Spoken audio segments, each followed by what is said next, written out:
بسم الله الرحمن الرحيم. الحمد لله رب العالمين، والصلاة والسلام على أشرف المرسلين سيدنا محمد وعلى آله وصحبه وسلم أجمعين. أما بعد، هذا حلقة ugu horeeya waxaan ka bilaabaynaa insha Allah taala muqaddimadii hore kadib horta kitaabka Allah subhanahu wa ta'ala maadaama kitaabkii alla u yahay cidda warbixinta ugu fiican naga siin karta waa alle iyo hada qur-aanka iska lahaa allihii soo dejiyey oo hadalkiisa u ahaa ayaan bal fiirinaynaa qur-aanka aan dib ugu noqono alla muxuu ka yiri qur-aanka. horta qur-aanka sifaad badan buu alla subxaana wa tacaala siiyey oo aan la soo koobi karin. alla wuxuu yiri qur-aankan inuu qur-aan cadiim yahay. walaqad aataynaaka sabcan min almathani والقرآن العظيم إليه سبحانه. فالعظمة دي لقوا مشاكل كرم. الله إليه سبحانه وتعالى فلا أقسم بمواقع النجوم وإنه لقسم لو تعلمون عظيم إنه لقرآن كريم. القرآن كريم كرم كان وانا قرن وقف كمار يعني كرم هو بحنت شرفت يوحب بحنت إيوه wax laga helayo macnaha oo aad iyo aad u sharafna badan sharaftana ay dadka kala gaarayso. dhinaca kale alla wuxuu leeyahay subxaana wa tacaala qur-aanka nuur yahay kutub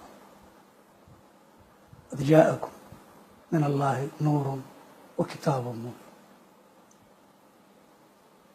qad jaa'akum burhaanun min rabbikum wa anzalnaa ilaykum nuuran mubiina. waa nuur ficlan, waa nuur isagana nuur weeye waxna nuurinaya oo ifinaya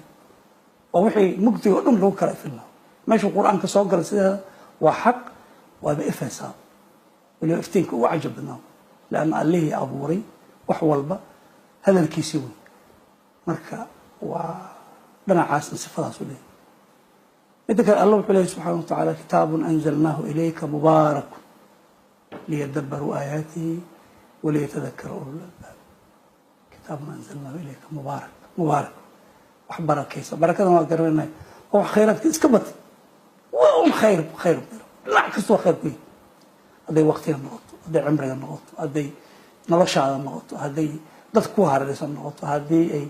xataa xayawaanka iyo jamaadaadka iyo waxa ku egaya oo dhan khayraadkiisa waa gaaraysa. oo nabiga calayhi salaam waatuu yiri yani qofka daalibulcilmiga xaqa raadinaya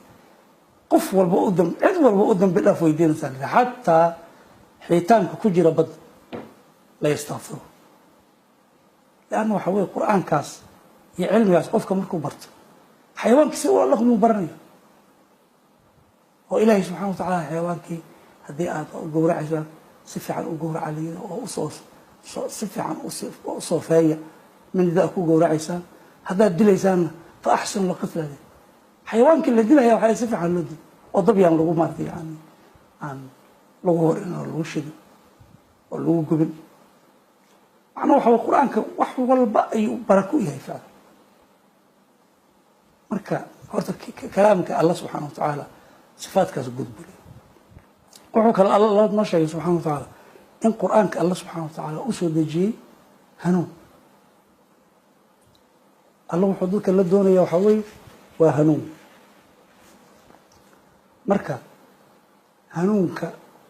maxaa la yidhahdaa sida waa garanaynaa hanuunka baadidu ka soo horjeeda macnaheeda waxaa weeye qofkii dhaba fiican baa lagu toosinaya noloshiisa oo dhan baa la habeynaya wax kasta xayaatadiisa waxay noqonaysaa meel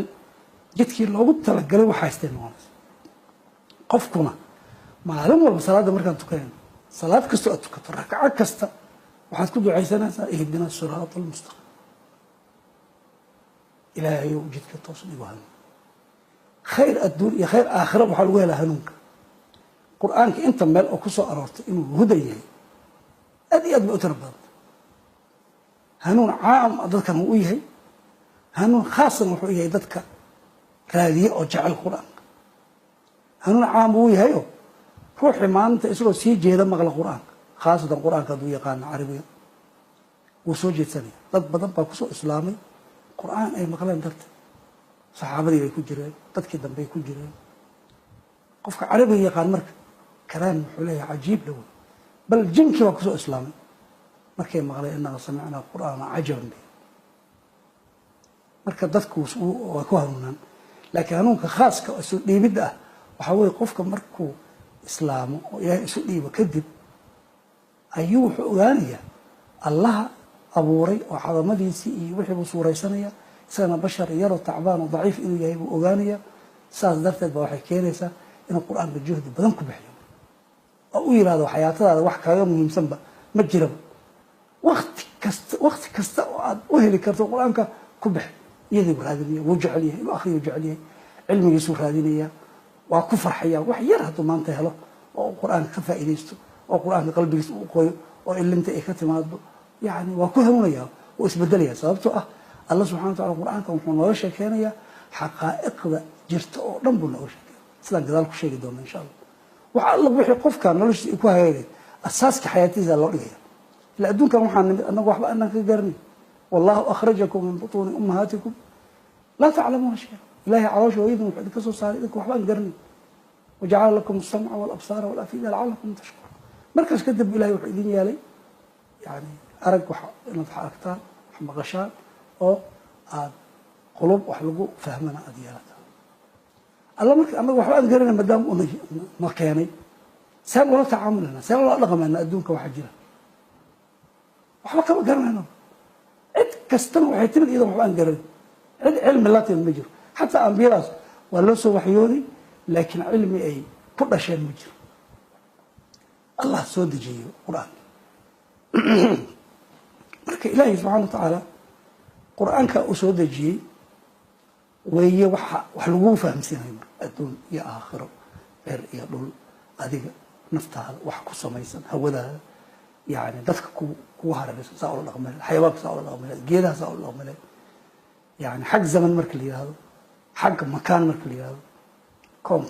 koonkan saa u weyn in dhulkaas keliya ka deganta oo koonkan alla u ku tuso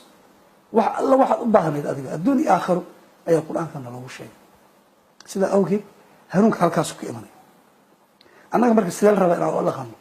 maadaama qur-aankaas hanuunka ilahay uu noo soo dejiyey oo annaga nolosheena lagu hagaajinayo hadda waa inaan qur-aanka akhrina oo ku tadaburraa saasuu ilahay lehy subxana wa tacaala afalaa yatadabbaruuna alqur'aan am calaa quluubin aqfaala war qur-aanka mayn ku tadaburan mise quluubtooda qoful ku jabanta haddii la akhrina aan dhegaysano idaa quri'a alqur'aan fastamicuu lahu wa ansituu lacalakum turxamuun naxariistaasaa lagu helaya haddii aad qur-aanka akrinaysaan yani faidaa qara'tu alqur'aana fastacid billahi min ashaytaan arajiim ilahay ka magangala shaydaanka sababto shaydaanka wuxuu raba inuu idin dhaafiyo maskaxdiina wax kale kusoo ridaya marka ilaahu waxaan kaa magangelaya shaydaanka rajiimka oo aada lacnaday oo naxariistada ka dheeraysa inuu qof ku bilowda la rabo taa maxay keenaysaa marka ilahay subxana wa shaydaan kaa fogey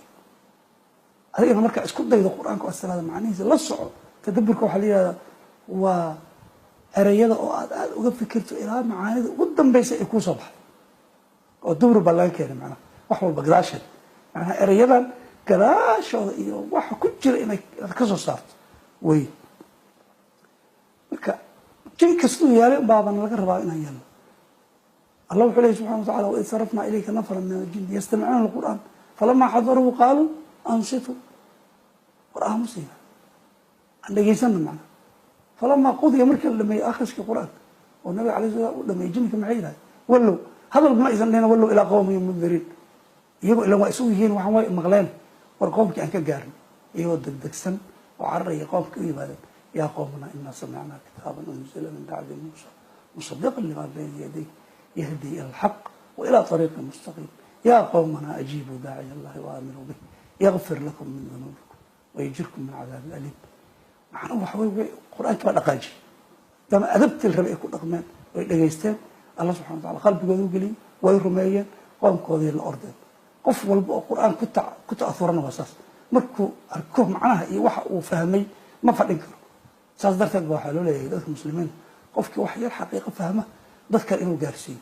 dabiicada qur-aankaa basaa keenaysa waxa uu helay